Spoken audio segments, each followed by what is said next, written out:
Welcome to Real Estate While You Drive with Eric Stark.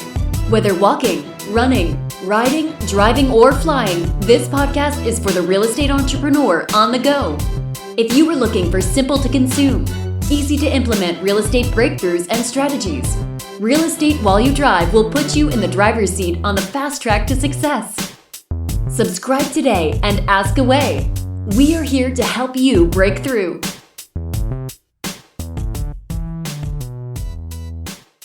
Hello, this is Eric Stark, and in this podcast, I'd like to talk to you about getting started in real estate. Now, before I begin, I would like to point out that this is not actually one of my most passionate topics and points. I prefer to help business owners and real estate entrepreneurs that currently have operating businesses increase their current business. And there's just a million and one ways for you to get involved in real estate. There are videos, there are free resources, there are ebooks and downloads and webinars and seminars. However, I feel very, very grateful that you choose to come to our podcast to hear it directly from our mouth, because I think we're going to hit you with a little bit different of a twist from the norm. And I'm hoping today that we can shatter some of the preconceived notions. But first off, let me say that I'm here to teach you how to get started in real estate. This is not a get rich quick. If you need to make money in 30 days and you just quit your job, I'm not the guy that's going to be able to help you. This is for people who are going to become evolving entrepreneurs that want to build real estate businesses, that are very passionate about being entrepreneurial and are going to stop at nothing to provide a better life through real estate. I am a living testament that with a little bit of drive and focus and some roughly sketched out goals, you can build an amazing company, service an incredible community, build a wonderful team, and change your life through real estate investing. So I'm going to talk to you guys a little bit today about the ill-avoided and obviously overlooked truth about replacing or doubling your income in real estate. And again, this is not to be salesy. This is not this big, huge pitch. And as a matter of fact, I know there's people that have these preconceived notions out there that, they just seen this webinar or this seminar or this guy standing next to a private plane and a model female and all these fancy cars. And they are just looking for like the shortcut to, the be all end all of owning and running a real estate empire. And I'm going to share something with you later on in this podcast that's going to reveal, if you were to just pay the absolute top dollar to everybody and want them to create your business for you, if you don't go through the acclimation process of starting at an entry level and gradually learning, you wouldn't be able to handle the pressure if you just hired the best of the people to come into your business and set everything up for you and they walked away and let you come in and take over the reins. You'd crush yourself from the pressure of that. So what I'm going to talk to you guys today is a little bit about the acclimation process and scaling a business, getting involved, but starting from a ground street level preferred, since most of the people listening probably don't have a lot of access capital to go out and do expensive marketing campaigns. But the first thing that I want to do is, I know there are a handful of people listening to this right now that they don't care about spending 60 minutes listening to this. They just want the meat of what it's going to take. Skip the podcast, give me the shortcut, the absolute fastest way to get into real estate. The number one secret that I will tell you to get into real estate is to have daily conversations with buyers, sellers, and lenders that give you the ability to ask questions of proposition and write offers to purchase property. You guys can skip the rest of this podcast, figure out the rest of the details on your own. If you want to know what it takes to get started in real estate, you don't need a website, you don't need bandit signs, you don't need postcards. All those help. They're great for getting appointments and leads. The only thing you need to get started in real estate is to have daily face-to-face conversations with buyers, sellers, and lenders that give you the ability to ask questions of proposition and allow you to write offers to buy real estate. Going on meetings, having lunches, having small talk, that is not going to do anything for trying to get you in the game. I don't ever meet people for lunch. If you want to meet with me for any reason, it's either going to be a big, huge, fat, expensive steak, or we can meet at a deal and discuss the property. We don't have time for small talk. So now that we've kind of set the parameters of what we're going to be talking about today, give me your shock and awe comments below. Again, we are all about the exchange. We want to hear from you. We're here to help. But I want to kind of get past this first phase of this podcast because, again, it's not my most passionate point, but we get so many people that come to my business partner, Steve Mills, and I, and just want to know how they can get started in real estate. And it's strange because there's books and webinars and all these different things. Those people are looking for a magic pill, and we are not the group of people that's going to give it to you. If you are a hard worker, you have a great work ethic, you're passionate about being an entrepreneur, you can follow a roadmap and a couple of simple strategies and ideas, I can help you tremendously in your business as long as you are willing to do the work. But for everybody who just wants the shortcut, just give me the meat and potatoes, getting into real estate is as simple as you having the ability to have daily conversations with buyers, sellers, and lenders that give you the ability to ask questions of proposition, such as, will you lend money on my next deal? Will you sell me this property, Mrs. Smith? Brian, if I bring you a deal, can I consider you a buyer that pays cash and isn't going to finagle about my wholesale fee? Those questions of proposition are what's going to get you in the game.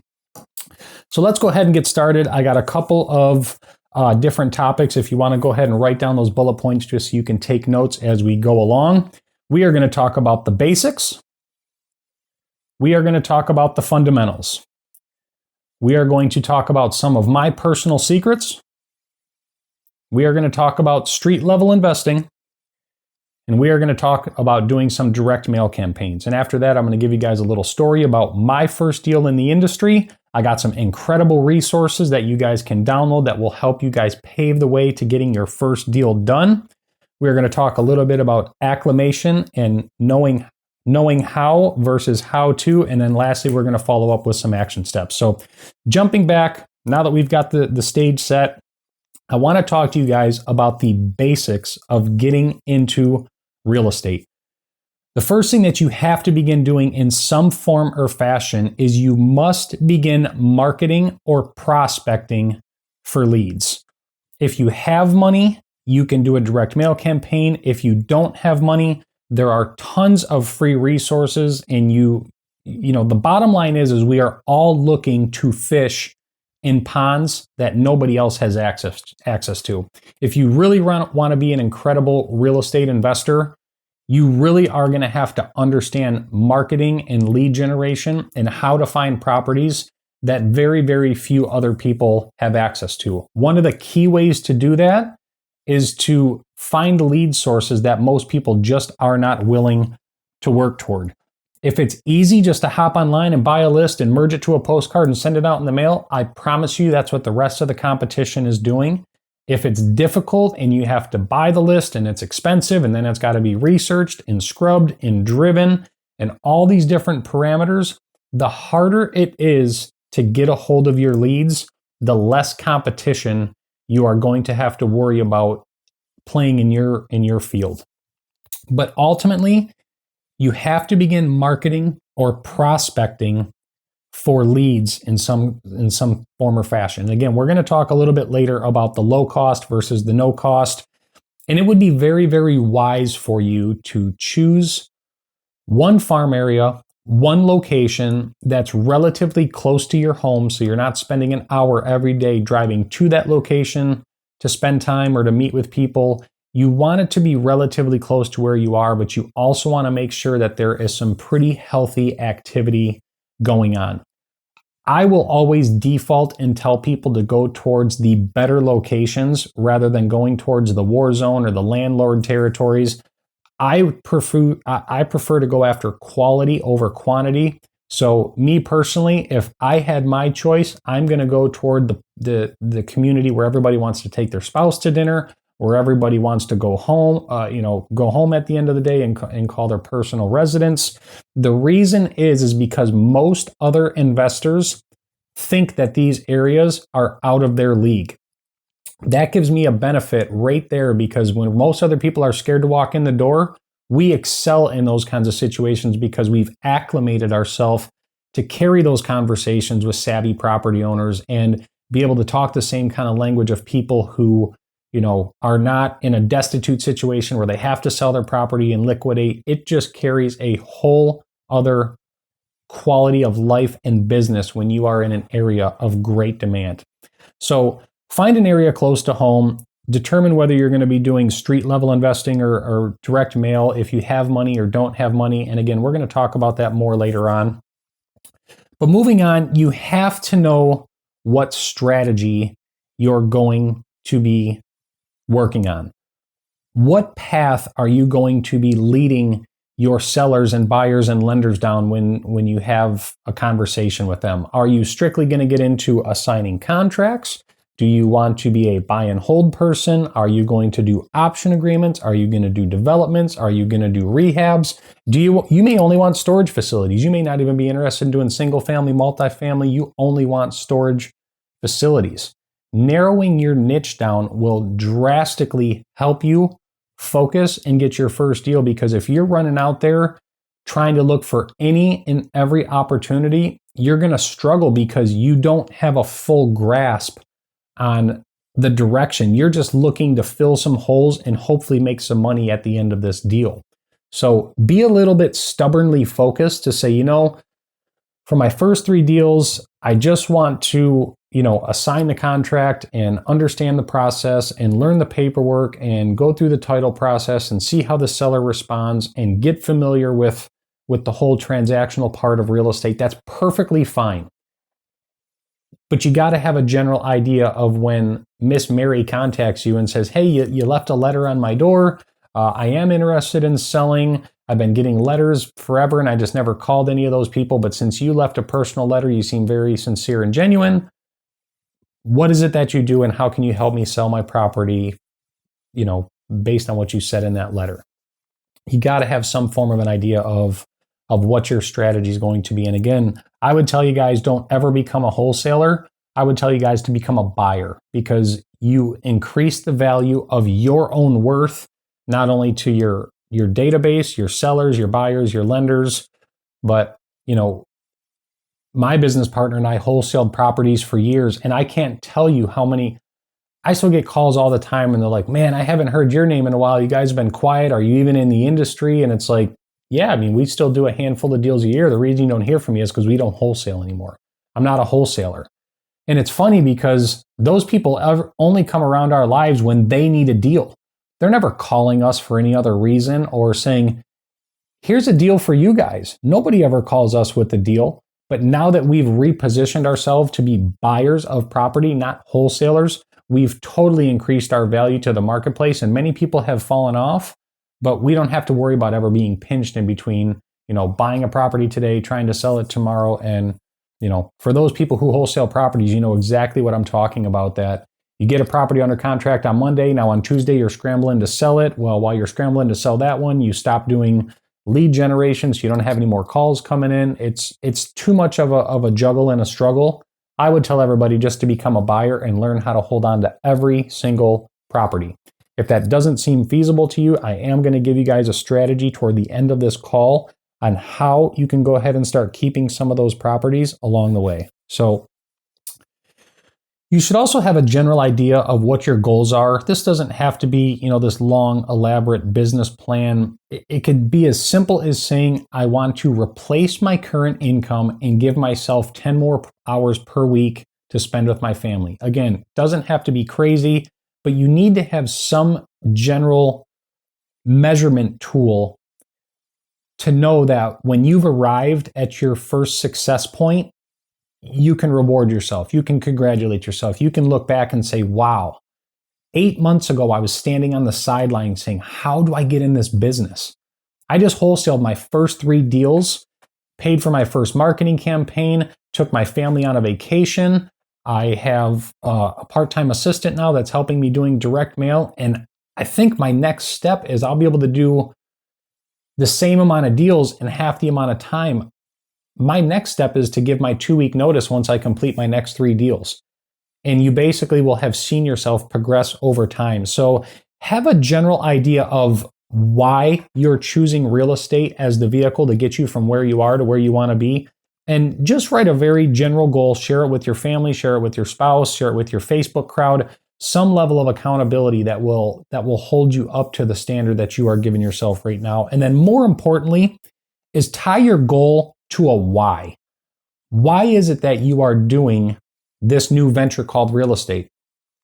If anybody ever talks to my business partner, one of my most common goals that I ever talked about was I want to be able to drive my son to school every day. If you contacted Steve Mills and just said, I heard this crazy thing about your partner, what was one of the goals that you and him talked about? I'm pretty sure one of the first things that Steve would say, Eric wanted the ability to drive his son to school every day. It had nothing to do with money. I didn't care about having a big house, a big car, millions of dollars. All that stuff literally played no part in the quality of my life. What meant the most to a person like me is being able to take my son to school every day. But why is that important? It's important to me because I want to be the main influence in my son's life. And that time that I'm able to spend with my son every morning driving him to school creates such an impressionable bond upon him. And it just gives him and I some one-on-one private time for me to share, some wisdom or some thoughts, or to, just for him and I to interact. But my goal was simple, but it was tied to a why that I knew at my core.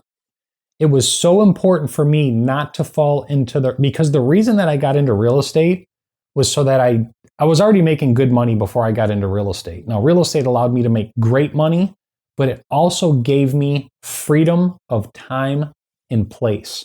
If I wanted to take off at 2:00 and go to a school function to be with my son, I can do that in real estate. My previous business, I was able to do that, but the moment that I did that, I lost money directly. I could see it come out of my bank account. If I took an hour away from my previous business, I was a business owner before I got into real estate. I used to flip cars on the side.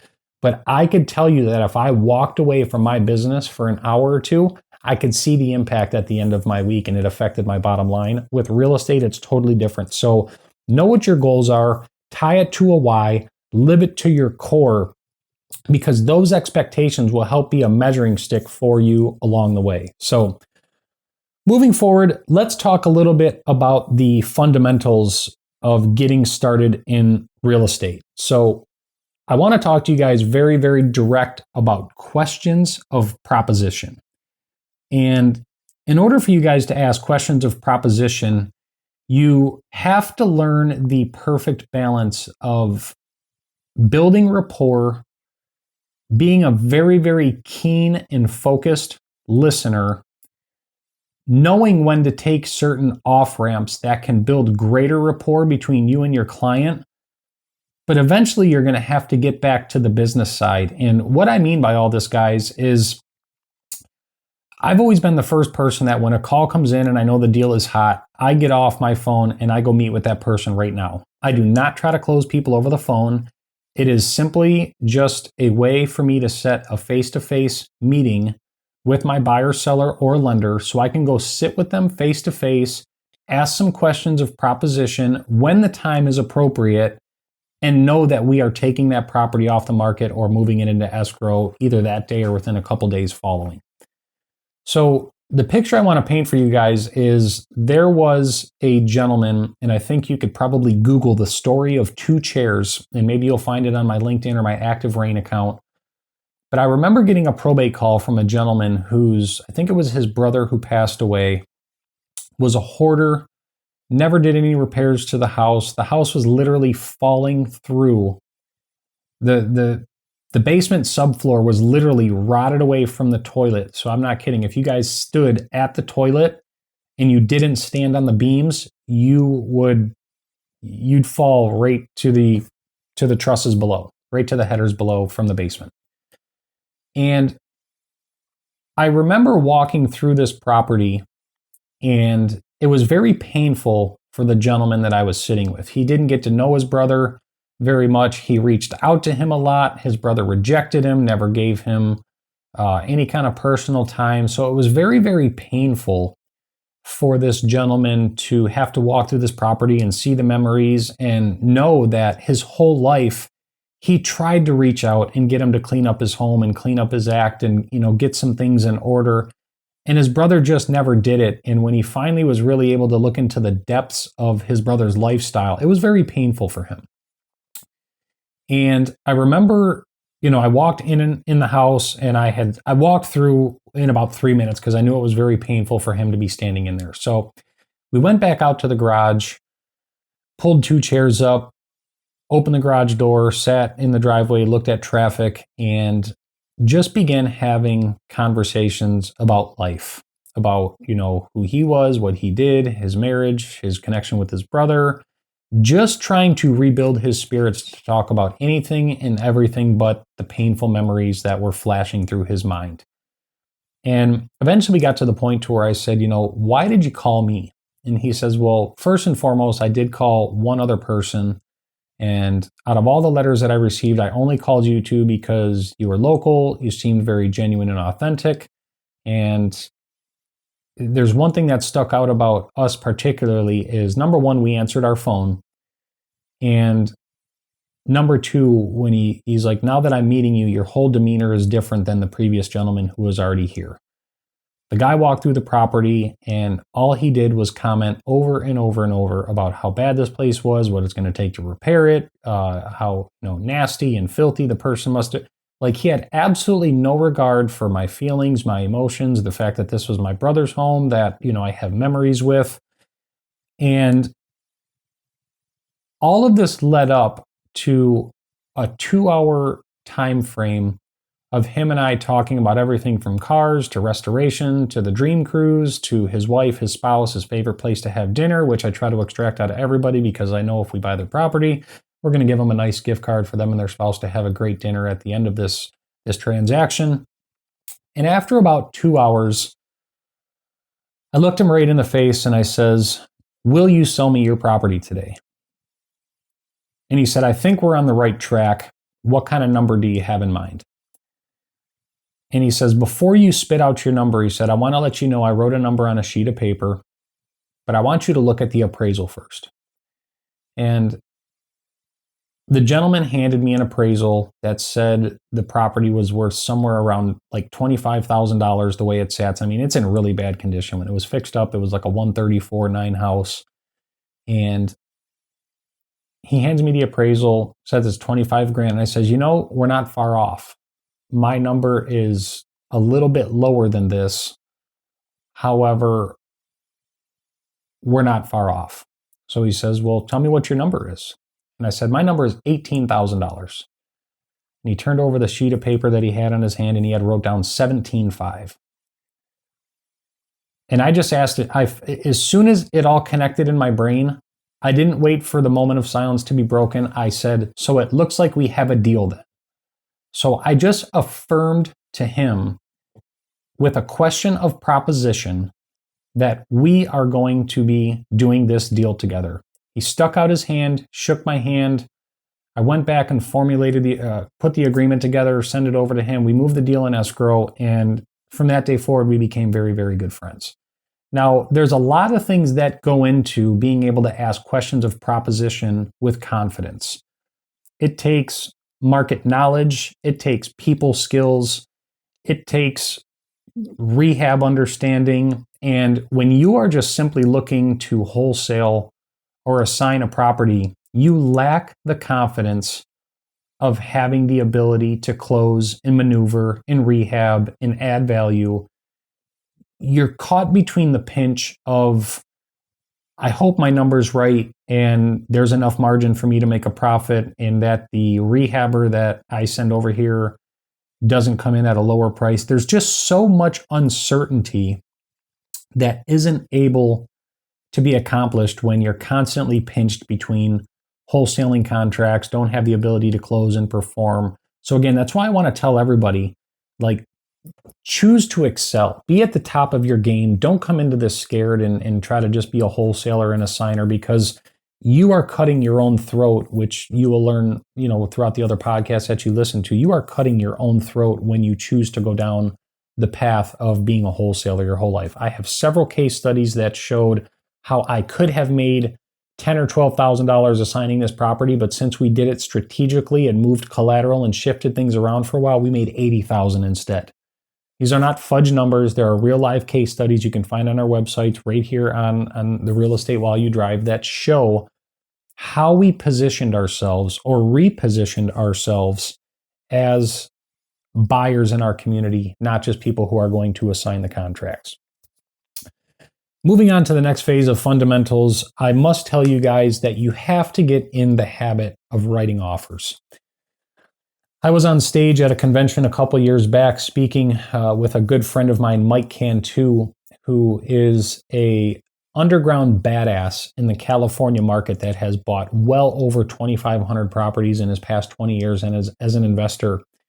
And I remember Mike and I were having a very casual conversation, and he says, I'm pretty willing to put it all on the line and bet that, it's funny he said that since we were in Vegas, but I'm willing to put it all on the line and bet that the majority of the homes that I purchased were simply because I wrote the offer.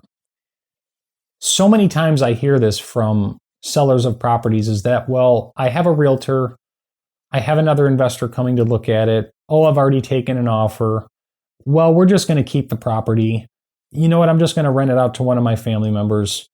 And the only thing that I'm hearing when people tell me those objections is they have not received enough value. And I don't mean financial value.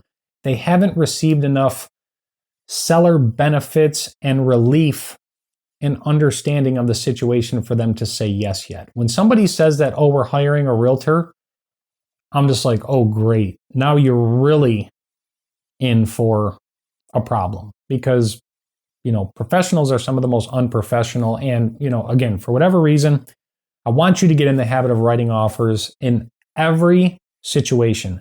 If you take the time out of your life to look at a property, to talk to a seller, to meet with the seller, to meet with an agent, to whatever the case may be, looking at a property without writing an offer is like going to the gym and not working out. Do a side-by-side in comparison and tell me if you disagree with that. But the truth of the matter is, you must get in the habit of writing offers no matter what the circumstances in. That has to be your default mindset. If you really want to get into it, and I'll talk more about this later, you want to write sellers 2 offers, one for cash, one for terms.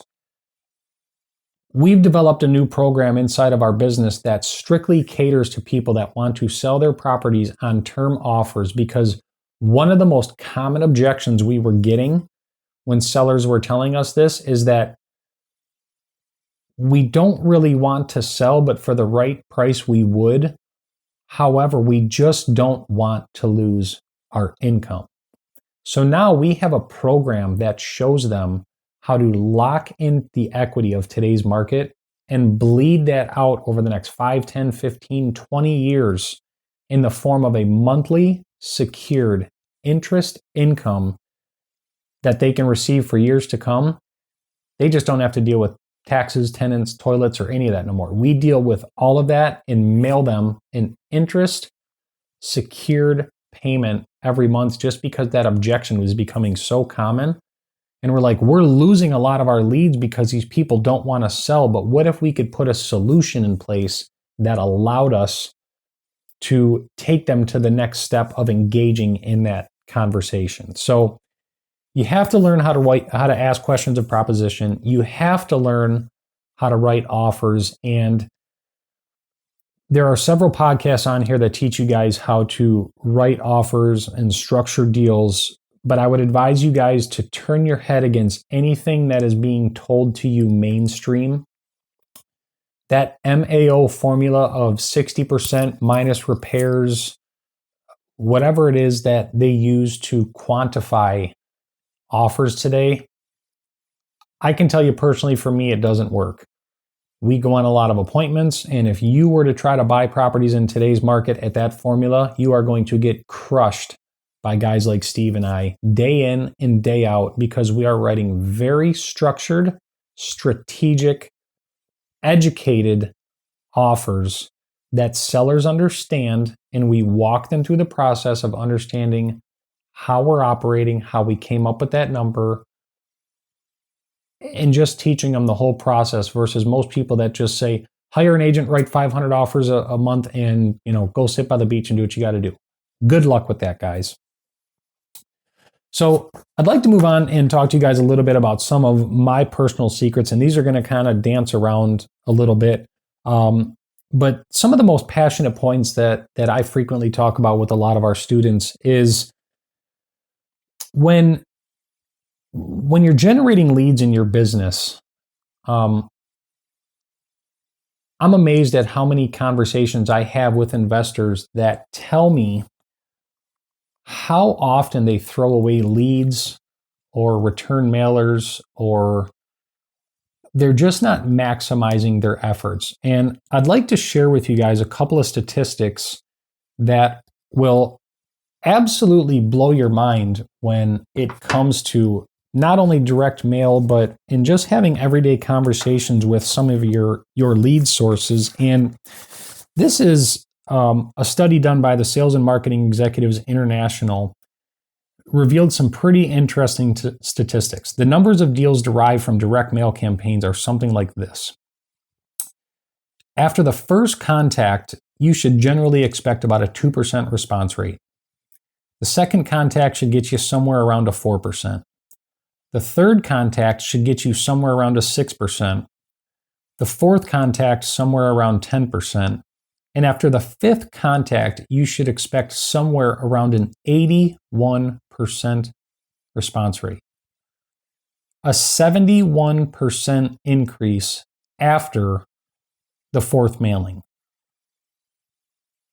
The study went on to say that 90% of people give up after the third contact. And we realized this very early on in our business. And therefore, we always put a very, very simple but incredible follow-up process in play. Because another one of our mentors always told us that while most people don't buy a product that they raise their hand about, or same thing would go with sellers, they may not choose to sell today, but within the next 18 months, they are going to be making a decision to follow through with what they initially requested on today. And it goes on to say that you are 10 times more likely to do business with somebody that you've made contact with, spoken to on the phone or face-to-face, than you are to bring brand new business into your life. So think about that. You go out in the field, and this is what most investors do. They get a direct mail marketing campaign, they go out in the field, they plant some seeds, they generate some leads, the calls come in, and at the end of that conversation, they say, well, that seller just wanted too much. They never follow up with that person again. Well, we do it a little bit different. Now that we've made contact with that person, not only am I going to send an immediate thank you card out to them, which is going to further be another touch. It's going to be another one of those statistics. That's a mailing right there. Even if you talk to the person one time and they responded, and then you mail them again a thank you card, now they know you're a little bit different than the rest of the competition. If I happen to buy a property from a mailing campaign in that person's neighborhood, and even though we didn't do business, they're going to get a follow-up letter that says, thank you so much. We wanted to let everybody know that we did purchase a property from that last marketing campaign. Come see what we're doing over in your neighborhood. When this one's done, we'll be reaching out to you again so we can hopefully pick up our discussion and possibly purchase your property from you. Now they've gotten the thank you card, they've gotten the follow-up email. The next thing they're going to get is a postcard that says, open house in your neighborhood. Free food, come see how we've increased the value of your neighborhood. Now we have another way to reach out to these same people. And again, guys, this is just very, very simple economics. You are 10 times more likely to do, even if you don't send the thank you card, even if you don't do anything else, but you write that person's number down and you call them in 30 days and say, hey, Jeff, it's Eric. Just wanted to follow up on our last conversation. I know we weren't able to come to terms. I did buy one house over there. I'm actually going to be wrapping up that project and looking to buy another. Is there any chance that we could meet and maybe see how we could work out the details, because we're not far off? Now, you have to use the discretion on how far off is worth it. If they want $450 for their home and you know that it does not ever sell for more than $300, that's not a gap that I'm interested in trying to close. This leads me to my next topic, which I think is probably one of the most passionate things Steve and I possess as entrepreneurs and as teachers, is you have to remain persistent and consistent. In order for you guys to get to that 81% response rate, you have to stay persistent and consistent in your mailings. If you guys want to have a 10 times more likely opportunity to buy property, you have to stay persistent and consistent in your follow-ups, your method, your marketing, your message. You have to possess this quality, because again, I could really, really go down a very, very deep rabbit hole, but you could give a person like me, and I talked about this on my Bigger Pockets podcast. You can go down below, and I think it's episode 93 or 94 I did with Josh and Brandon. But I talk about, take a person like me and drop me in any market across North America and let me walk into an investor's office who's sending 2,500 mailers every week. I will take the return mailers from that 2,500 home per week campaign, and I will start working those leads to the bone, because number one, I know it's a pond that nobody else is fishing in. I can make very, very swift progress with getting more personal with those people and having conversations that lead to a more likelihood of me buying those 100 focused mailers than the guy who's just blanket marketing $2,500, not really having a general idea on, the personal conversations that he's having with people. So you have to stay persistent and consistent in your efforts. The next thing I would advise everybody to do is, regardless of what phase you are in real estate, I would set up a lead capture system. The reason I'm so passionate about this is, if you are just letting it come into your iPhone and you are getting calls, those numbers disappear, you lose them, you don't have the contact. Set up a Google Voice, get a Ring Central, allow people the ability to email you so you at least have some way to capture these people's information. Because again, when I'm 10 times more likely to do business with the one person that contacted me, if I don't have a way to collect their information and categorize and organize and put notes based on our conversation, I don't have any formal way to follow up with those people and potentially buy that property from them in the future. So get a lead capture system. Today websites are relatively cheap. You can start a Google Voice for free, allow people to send you email, whatever you have to do. Next thing I want to talk to you guys about, I kind of just, briefly touch base on, is you want to we prefer and we show you guys how to make big money with small lists. And again, the picture that I just painted for you guys is that I can go to any investor's office in North America and say, give me your return postcards, and I will get a better response rate and make more money going after those 100 return mailers than somebody who's just blindly mailing 2,500 week in and week out without having any real direction behind it. We make very, very, very large returns off small lists. For example, there is a property below that says there is a podcast below that says how we made $64,000 off of a $40,000 property. We mailed one letter to one person back in 2011 or 12 and bought 5 of their properties back then. So that's 1 for 1. That was a 100% response rate. We got that lead from a mailman. He told us of 2 vacant properties. We mailed a letter to the taxpayer. He responded. We bought 5 homes at one time from that family. And just last year, when he was ready to sell, he picked up his phone and called us and said, Mom and I are ready to sell our last 2 properties. We're ready to sell one of them right now. Come meet with us.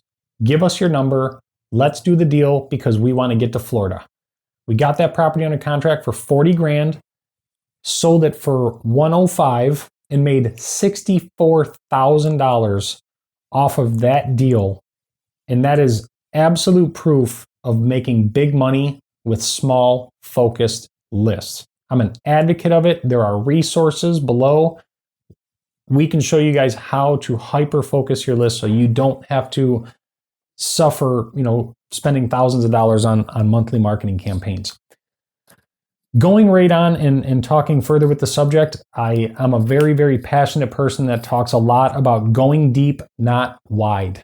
I've talked about it on all my podcasts, all my interviews. It's the very same scenario of making big money with small lists. I would rather go after the one guy in a given city that owns 90 properties than I would every other person that only owns one of them.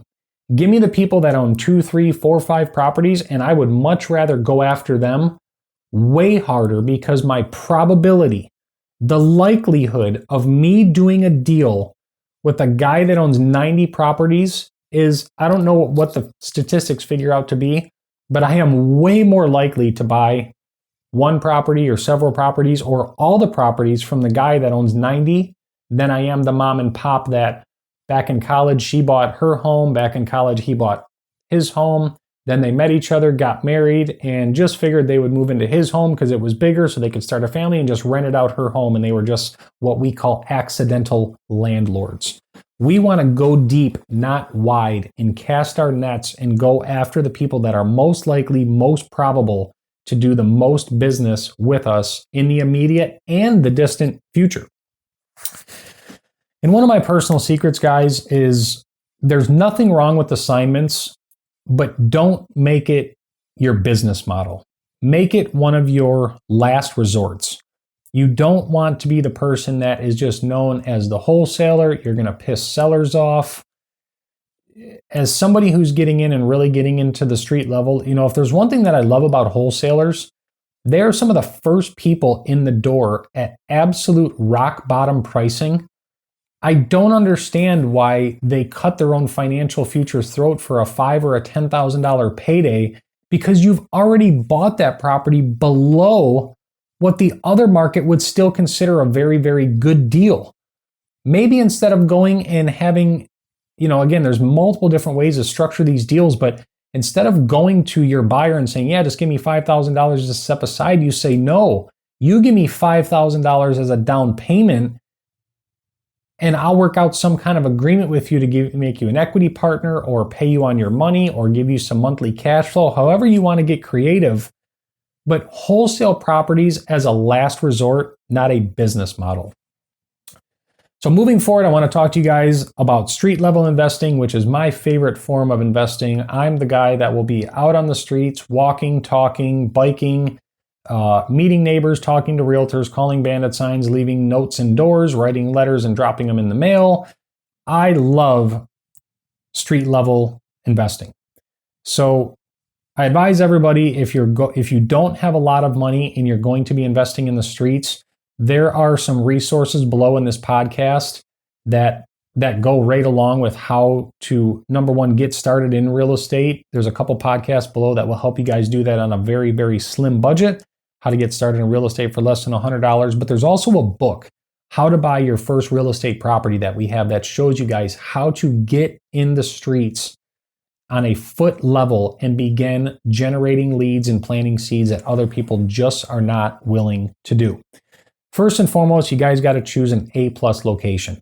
If you're going into a war zone, the first thing that you're going to realize is all of these properties look distressed. You're going to be jotting down addresses and researching and finding that most of it's underwater. It's got tax liens.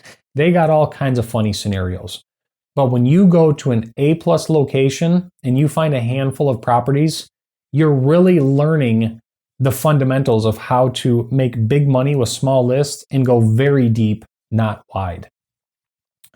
So while you guys are in the streets collecting these addresses, I'm a big fan of telling everybody to go out and collect 1,000 addresses, because while you're in these locations, not only are you going to focus on going after the distressed homes with the, maybe the roof is shabby, the windows are the windows are old, the shrubs are overgrown, there's newspapers there, there's a car on, whatever the case may be.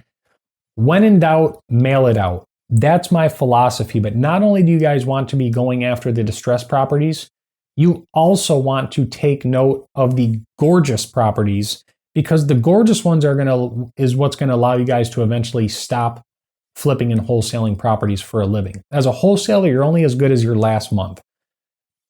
But wholesaling allows you to pay Friday's bills, which is fine. But it's the beautiful properties that you can buy that allowed you to build cash flow and wealth that you can say, I don't want to assign anymore. It's just not going to be something that I go after. I may bring somebody into my business that does all that stuff for me.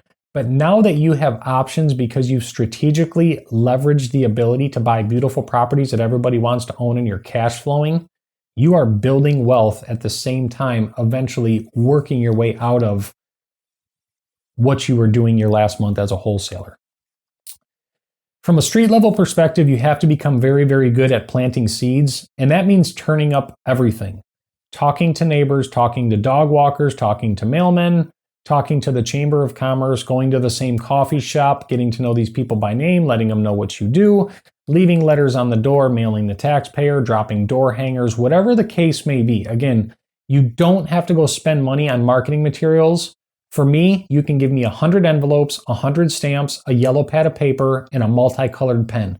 That's all I need. You can drop me in any market across the United States, and I will come back at the end of the day with 300 leads in a yellow pad, and within 7 days, there will be a marketing within 2 days, there will be a marketing campaign going out with leads coming in on the 7th day. There will be a check or a closing coming our way within the next 30 to 45 days. I'm up for the challenge. Anybody who wants to write the check and try to prove me wrong, I've done it in several markets. It works. I wouldn't tell you guys this stuff if it wasn't proven and tested.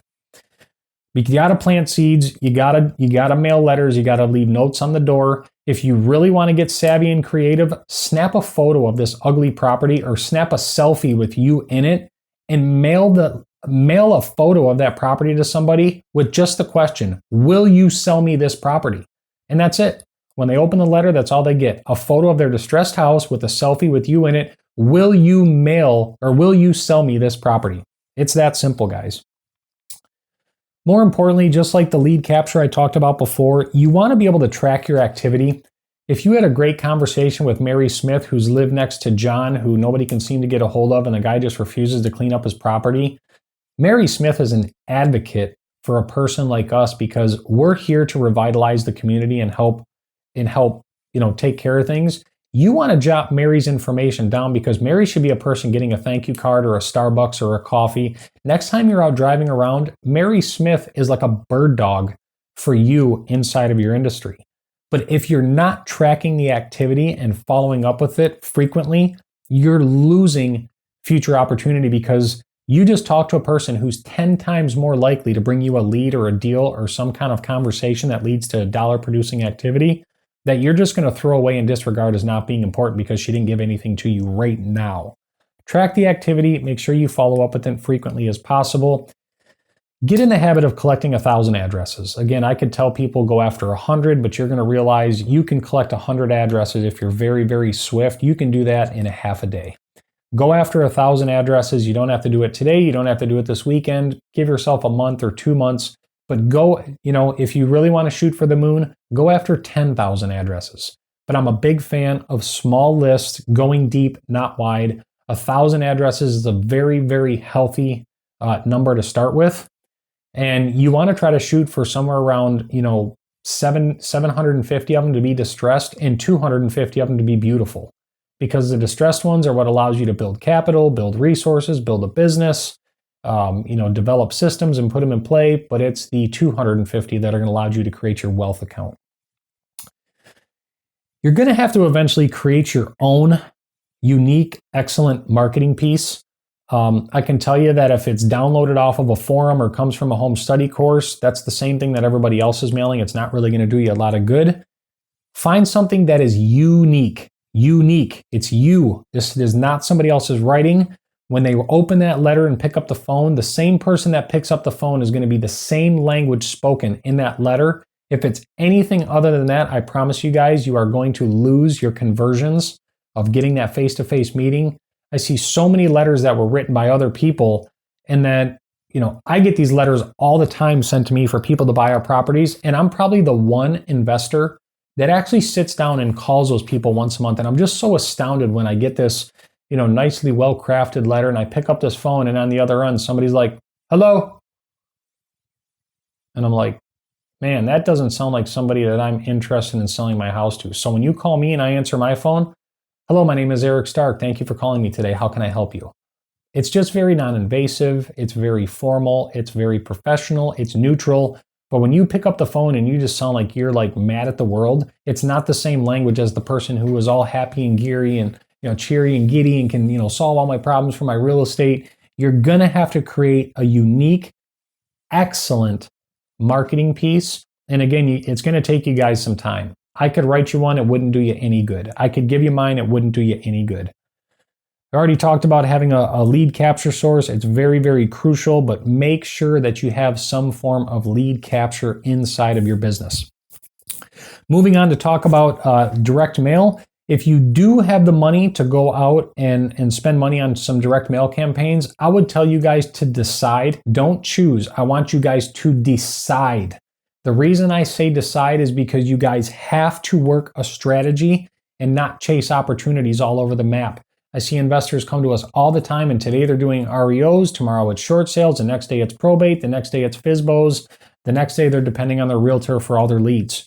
Work a strategy, stop chasing every opportunity, and choose 3 to 5 campaigns that you are going to personally master and then eventually hand off to somebody else to follow through with that each week.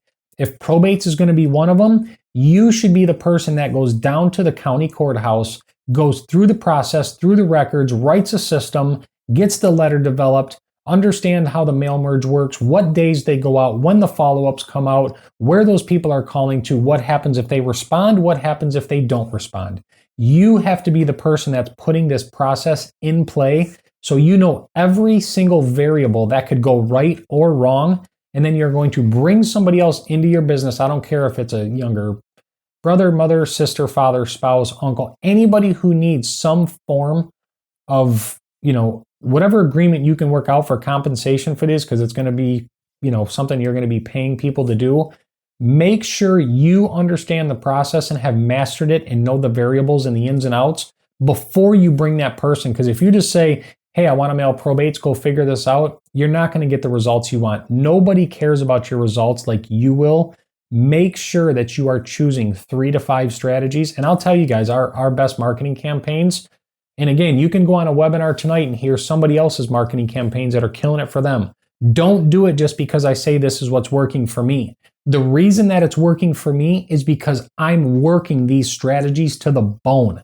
I'm very passionate about helping people in the probate process because I've seen firsthand, even in my own family alone, what probates can do to people when there's money involved and nobody wants to step up to the plate. So probates are something that I'm very, very passionate about helping out and assisting on. They only work for us because we work those strategies to the bone. But our probates, our top 100, and our driving for dollars are our absolute most successful campaigns.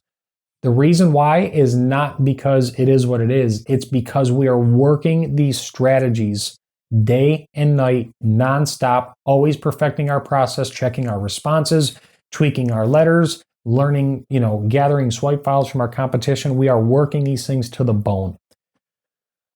Moving on, you guys want to have a very consistent mailing process. this is where the big money and small lists and going deep, not wide comes into play. If you have a if you have a list of 15,000 absentee owners and you are mailing those people at a rate of 2,500 per week, you're looking at somewhere around, you're going to cycle through that list about every 45 days or so, somewhere around there. And you're going to cycle through that list over and over. I can tell you that some of our campaigns, we mail people twice within a 45-day period. So we're getting to that fifth mailer as soon as we possibly can and increasing our response rates to up to 81%. I want to tell you guys, you don't have to have huge mailing lists. I'm a big advocate of showing you guys how to make big money with small lists, but you got to be consistent in your mailings. If you fall off at the third mailing and it's taken you all year to get that third mailer out, you guys are not serving your market properly and you're actually hurting yourselves because you're spacing it out too far. We already talked about some of the direct mail stats. You guys already know how important it is for the lead capture, but I'm going to talk about it again. You guys got to have a lead capture system in place. It's working for you while you're working out there inside of your business. If you can't, again, you guys are going to send letters, and I tell you, most calls come the moment you sit down to have dinner with your family.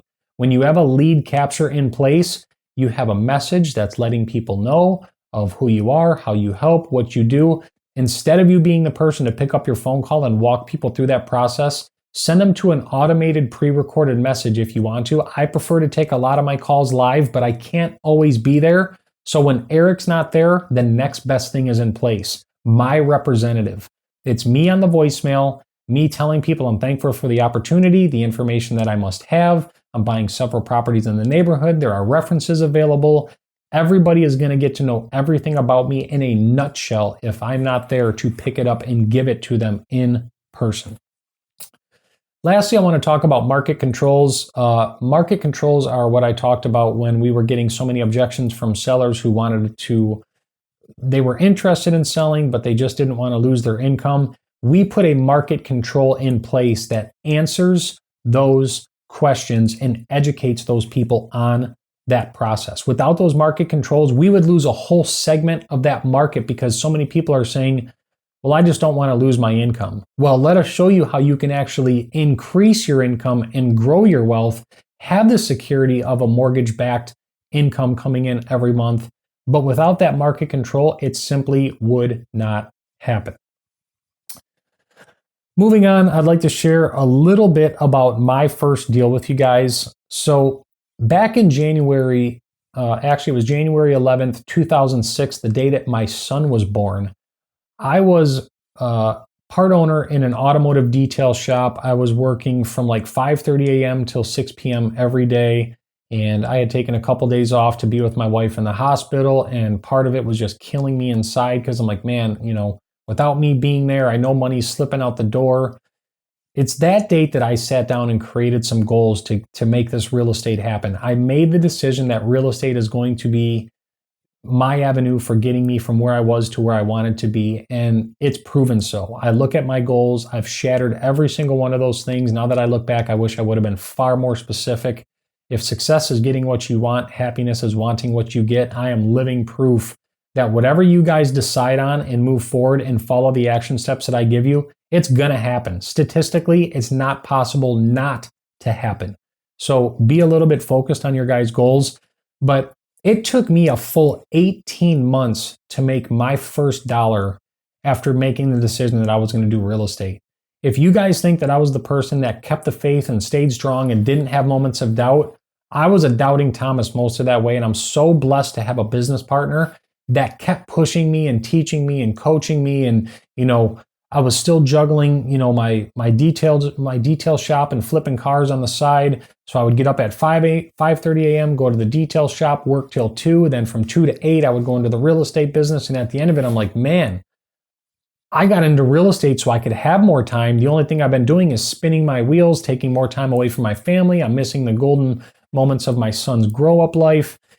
All these things start to set in, but I stayed the course. But guys, I want to encourage you. It took me 18 months to make my very first payday. And get this, I gave away 60% of my profit on that deal. I had to give a small referral fee for the person that brought me the probate lead. And then I also had to give the local RIA group 50% of the money because they're the ones that kind of, quote unquote, coached me, if you will, through the process. Even though I did all the legwork, they just kind of threw out some half-ass ideas and tactics. But again, I was grateful. I was so happy to look at that check knowing I was giving 60%. If you download the book, How to Buy Your First Real Estate Property, I include a copy of that check in there. So I think it was September 2007, I cashed that check. So 19 months later, and I gave away 60% of my profit. It wasn't actually the spring into real estate stardom that I actually envisioned and anticipated. It was kind of working against me, but that's all the proof that I need that this works. Moving on, I want to share this with you guys because I think it is so very important. So many people come to me and, they're seeing everybody post these photos online of them driving these luxury cars and making money hand over fist and cashing $1 million checks and, $100,000 paydays and vacations. I want to share with you guys something that my mentor taught me, who is one of the world's greatest mountain climbers. He's climbed some of the biggest summits, all of the summits in the world, actually. And he shared with me a theory that I thought was very, very interesting, especially me being a high performance, private practice consultant, is that, so many people come to us and they just want the magic pill. They want the shiny object. They want to instantly jump to the top and become everything that they told they could be, and they want it overnight. I had a gentleman that came to us one day and he offered us a pretty substantial amount of money to come into his market and hire his staff and build a team and meet with the city and do all these great things. And, it was going to take us, he pictured we would be there for, 90 days setting up his business and getting things going. And then he said, at the end of those 90 days when everything's set up, I want to kind of come back and just, let some of my workers tell me where I'm needed. And I just told him you wouldn't be able to keep up, because if you're not part of every part of the business building process, you're not acclimated. And this was one of the greatest stories that I've ever been told in my life, is that if you came to us today and you wanted to know everything about this business and we just dropped it all on you, you would get crushed from the pressure. Well, the same holds true for mountain climbing. If you and I hopped on a helicopter today and went over to Mount Everest and just said, fly us straight to the top. All we want to do is we want to jump out of the helicopter and land on the top, plant our flag in the ground, enjoy the view for a couple of minutes, take our photo, say we've conquered the summit. The moment you dropped at the top of that mountain, your body would implode. It wouldn't explode, it would implode from the pressure. If you've ever talked to a mountain climber, you start at base camp somewhere around 9,000 to 12,000 feet, and then you go up to 15,000 feet and then back down to 12. And then the next day you go up to 20,000 feet and then back down to 15. And then the next day you go up to 22,500 feet and then you go back down to 20,000 feet. You have to acclimate yourself to this business and to success, because if you were to just come to me and I were to dump everything on you that I know, you would implode from the pressure, because you don't know how to take it all in. You don't know how to ingest it. You can't compartmentalize it. You don't know how to take the information, give it to you, and use it in a useful, maximized way that's going to give you great leverage. So you have to acclimate. You have to understand the dynamics. There's going to be some pain. There's going to be some stretching. There's going to be some learning curves. And it's just part of the process. Guys, remember, it took me 19 months to get my first deal done. How would you feel after seeing all these riches and, photos of these people? Not that that was my expectation, but after 19 months of me juggling this dual lifestyle of waking up at 5, working till 2, going to the real estate office from 2:30 to 8 o'clock, sometimes 9, sometimes till midnight we would be there. And I'm like, I'm doing all this stuff for my family, but the thing is, I haven't even seen my family today. It was backwards in my brain. And then at the end of it, I get this check that I give 60%. It wasn't my idea of how this should be, but I acclimated. We only gotten to where we are today because we stayed the course and went through the painful process of making sure that we acclimated to success into this business. That leads me to my next discussion here. This little metaphor that I have is, I think it's very, very important that I talk to you guys about know-how versus how-to. And I always tell people that at Thanksgiving, I absolutely love the recipes that my grandmother makes at Thanksgiving. Well, now that I have a family and I have a wife and I have a son and we do our entertaining and we live in Florida where most of my family lives in Michigan, we kind of do our own thing here at Thanksgiving. But one thing I would always like to carry on is the recipes that my grandmother made. So, we got the cranberry coming up, we got the stuffing, we got the stuffed macaroni and cheese, we got the turkey, we got all this stuff that we're going to be preparing on a platter. And I'm like, I'm calling Grandma and I'm going to get her recipes. So Grandma sends me her recipes down here in the mail. And our first Thanksgiving, I'm in the kitchen with my wife, who's, obviously handles the majority of the cooking more than I do. However, we go through these recipes and we're following everything to a T. Measurements are on, timing is perfect, temperature is just right. The meal comes out, we sit down. I'm looking forward to having Grandma's feast, and it's just not the same. And I'm like, man, what is it? Grandma sent us the recipe. She told us what we need to do. We have the how-to. The next morning, I call Grandma and I says, we gave it our best, Granny. We really tried. But boy, did we fall flat on our faces. And she just let out this little chuckle. And she just says, I can give you all the how-to in the world, but what you didn't have was the know-how. And it really, really occurred to me, and it came full circle, that I had everything that I needed to succeed. I had it all. I had the temperature, I had the recipe, the amounts, the measurements, I had the same product. It's not like I brought a different kind of, stuffing. I did everything exactly how she said to do it. But she gave me the 2x4 to the head that I needed by saying, you have the how-to. What you didn't have was the know-how. And the know-how often only comes in the form of a mentor that can help you know what process to put in play when. When do you pull out this little tactic or strategy to push this deal over the top and get it done?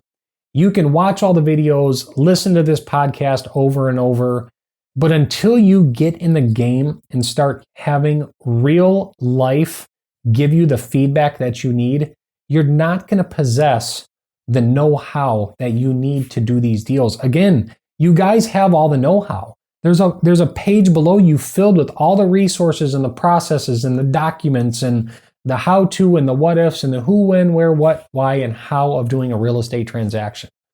But without the know-how, and the only way that you're going to get know-how is through experience. The only way that I was ever able to create the perfect Thanksgiving like my grandmother did it was doing it, was falling flat on my face over and over. So the next year when it was time for Thanksgiving, I actually went to Michigan and I worked side by side with my grandmother to learn a sprinkle of this, a dash of that. We'll move this temperature here and you baste it properly at this time, and all these little techniques that the how-to didn't tell me exactly when or how to do this. So I hope that makes sense to you guys. I can give you all the how-to in the world, but you have to have some form of know-how, which in my opinion can only be done through some form of a real estate mentor, and there are millions of them out there. We don't have time to get into that right now, but I thought it was very, very important for those that are looking to get started in real estate to understand that you have to acclimate to this business, and you can have all the how-to in the world. The reason I say that is because everybody's waiting for the stars to align and things to be perfect and them to have more money for a marketing campaign. I don't know that the timing was ever right in my life, ever. And I mean ever. What I did know is that by me getting out there and getting the real life feedback of what the market was telling me taught me more in my first 5 appointments than the first $30,000 I spent on marketing and mentoring and things of that nature. So I hope all this has really, really been helpful and insightful to you. I really look forward to some comments. I want to go ahead and give you guys a couple of action steps. And I think if you are diligent and you really, really want this, you're going to download the resources that are below. You have to listen to the podcast, How to Get Started in Real Estate for Less than $100. That's going to teach people who don't have a big marketing budget how to get into the streets, how to plant seeds, generate leads, and get those face-to-face conversations that allow you to ask the questions of proposition. You should listen to the podcast that's titled The Real Payday of My First Deal, which is going to teach you guys it was way more about the money. It was about showing me what was possible and having concrete proof that I too could now become a successful real estate investor by doing these boring, rigorous action steps day in and day out over and over that lead me to the closing table. You must listen to the podcast, Staying Consistent and Persistent. I would advise you guys to listen to that one first and last. It's probably one of the most crucial mindset podcasts that you absolutely must have. There's going to be a couple of downloads that you guys can have below, which is the Real Estate Investing Rockstars, which was a interview done with some of the most successful investors across the nation, guys like Kent Clothier, Than Merrill, I think Joe McCall was in there, Mark Evans. I myself was featured on one of them, and we just talk about what we would do if we had to start over in real estate, and it just offers some of the most incredible insight from some of the greatest investors, both known and underground, that are not widely known. I just think it's a great resource to help you guys. You also should download a copy of How to Buy Your First Real Estate Property. There will be a copy below that you guys can download. And then ultimately, I have a little white paper that I created of what I learned after flipping my first 400 deals. And I just think all these things, will be very, very beneficial to those who are seriously, like, this is the only home study course you guys need. If you want to go look elsewhere and pay money and it makes you feel better because you swiped a credit card, I get it. I understand why.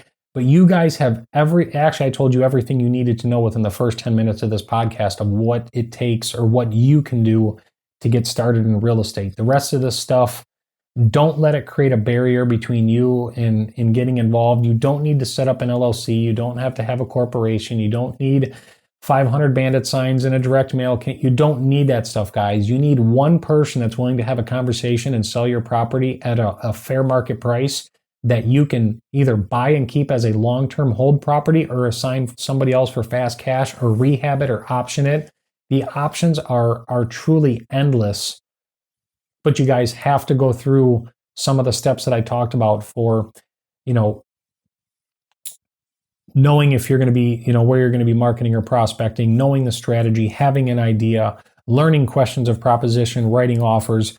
You guys have to go through those action steps in order for you to become successful.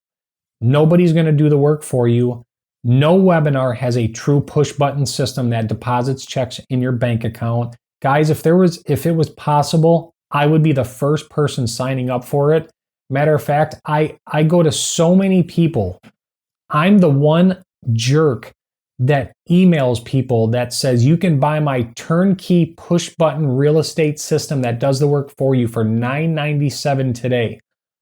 Well, I'm the guy that emails those people and says, I will give you $99.97, meaning 10 times what you want, if your team does everything for me and puts the checks in my bank account. So if you say that it's truly push button and automated, spare me the time and learning curve and go ahead and show me what you're talking about.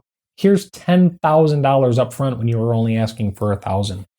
So you know what your daily job description is. You got to work the strategies. You're either going to be a street level or a direct mail person, but you got to get in a position to have daily face-to-face conversations with buyers, sellers, and lenders that give you the ability to ask questions of proposition and write offers to buy their real estate.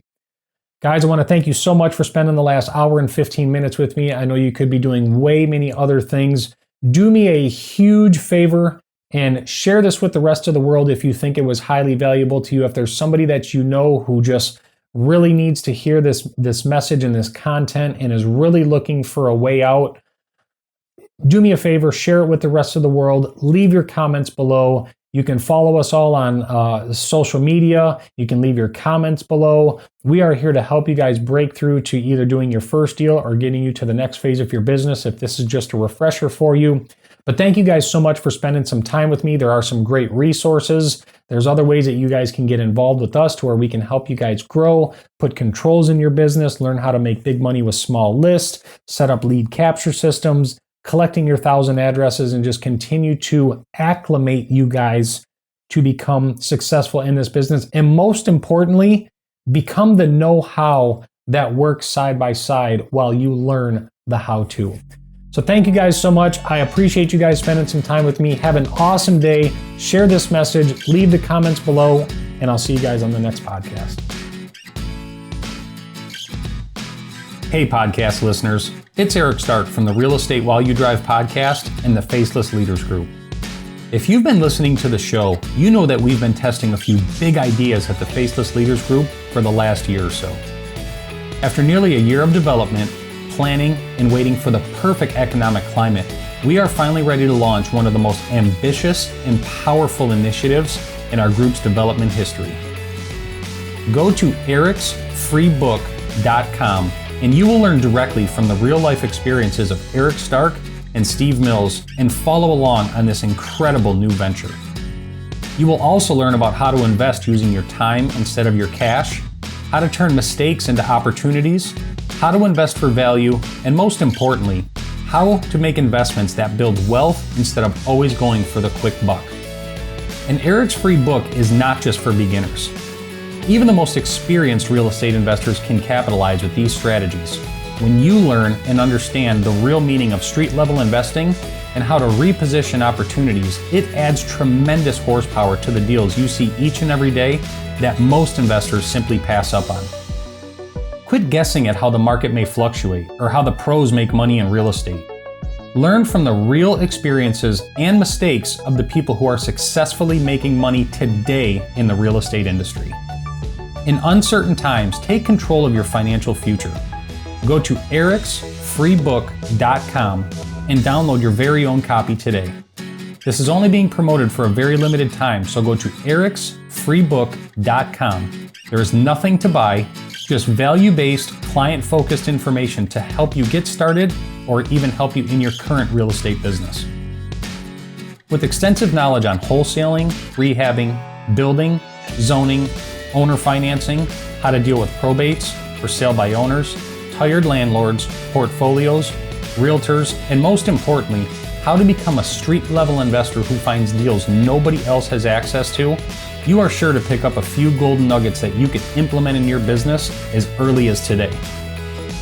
Since you are a subscriber to the Real Estate While You Drive podcast, you know the world has more to offer than a day-to-day job and a paycheck.